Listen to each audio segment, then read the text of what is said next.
Kim Chu, garage sale sa QC. Mga damit niya, ibebenta na? Kim Paulandia, ready na ba ang wallet nyo?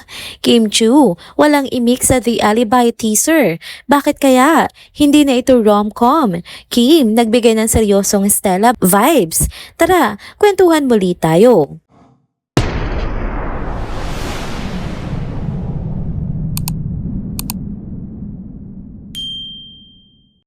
Hello mga ka-trenders! Welcome back muli sa ating channel. Kung bago pa lamang kayo dito, huwag nang kalimutang mag-like, mag-subscribe at i-hit na rin ang bell notification para lagi kayong updated sa mga balitang trending at napapanahon. Alam nyo ba mga ka-trenders, may bagong pasabog na naman si Kim Chu ngayong paparating na Bare Months. At hindi lang ito basta pasabog kundi pa-garage sale.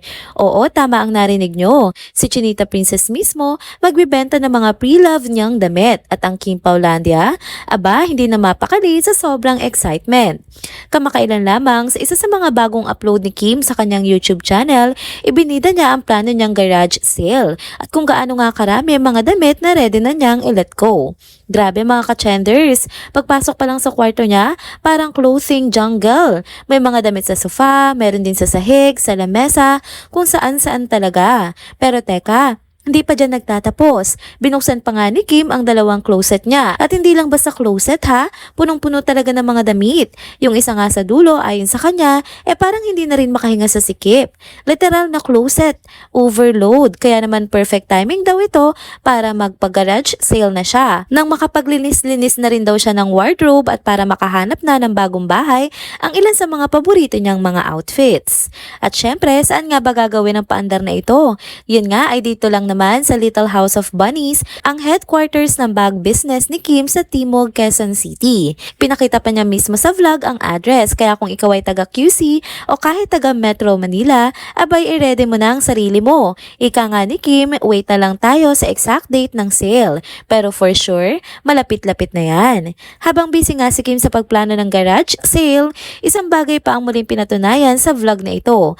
Ayan nga ay kung gaano ka-importante sa kanya ang Pinoy Big Brother. Imagine, nasa gitna siya ng taping ng kanyang bagong serye na The Alibi sa Cebu pero hindi niya pinalampas ang big night ng PBB. Nagpaalam siya sa production, sumakay agad ng eroplano at lumipad pabalik ng Maynila.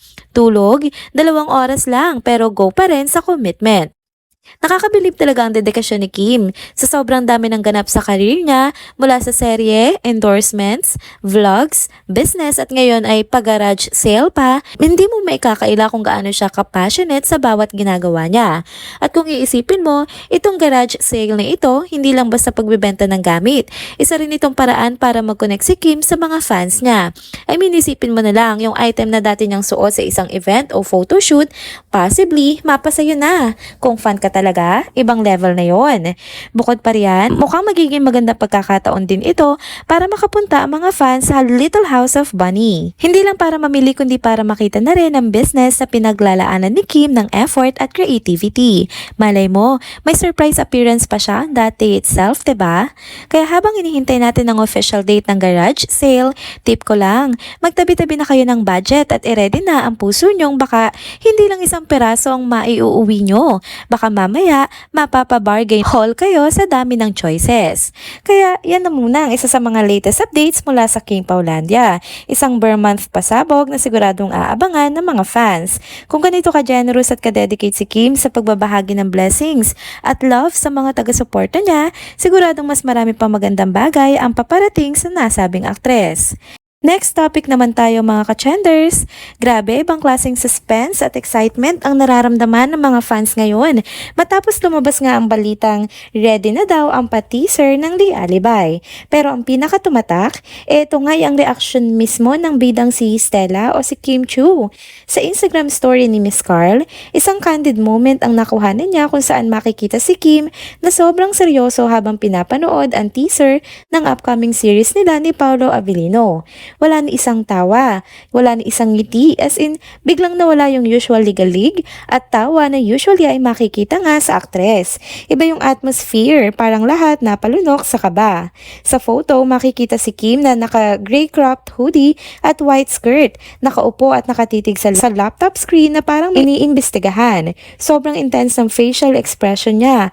Halatang ini-internalize niya yung character ni Stella habang pinapanood ang sarili sa screen. Kung hindi ka pa naman ma-excite sa pa-teaser na ito, ewan ko na lang. Kasi kung si Kim mismo, sobrang invested sa bawat frame ng teaser, abay ibang level na talaga yan.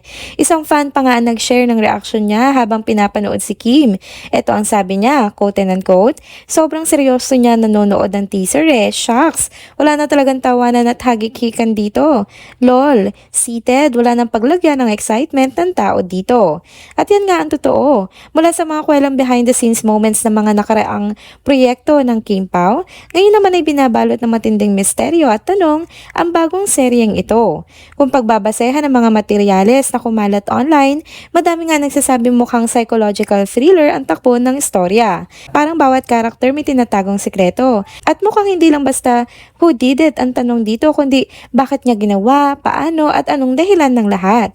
Sa mga naunang lumabas na behind the scenes photos at snippets, nakikita rin seryoso ang tone ng palabas. Hindi ito basta drama. Mukhang dudurugin ito ang utak at damdamin ng mga manonood.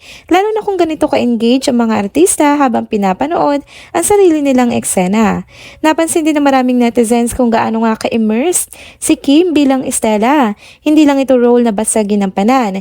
Kitang-kita na pinaghirapan, pinag-aralan at mas pinalalim pa talaga ang atake niya dito.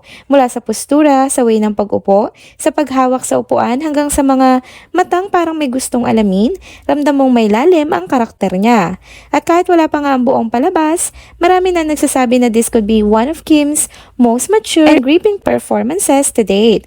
At dahil dito, umapaw sa comments sa mga fans. Yung iba kinilabutan, yung iba curious na, at karamihan ay nagtatanong, ano nga ba talaga ang alibay ni Stella? Kasi kung ganito kahigpit ang tema, bawat eksena siguradong may impact. Wala kang pwedeng palampasin. Bukod pa rito, ang teaser review na ito ni Stella na walang salita, walang reaksyon kundi katahimikan at malalim na tingin ay isang masterclass sa storytelling. Minsan nga, mas nakakakaba pa ang walang sinasabi kaysa sa mga sigaw at iyakan.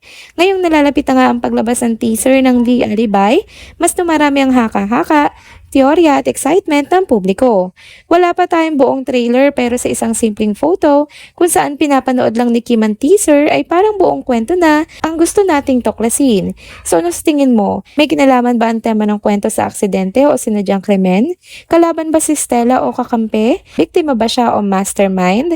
Ang daming katanungan pero isa lang nga ang sigurado.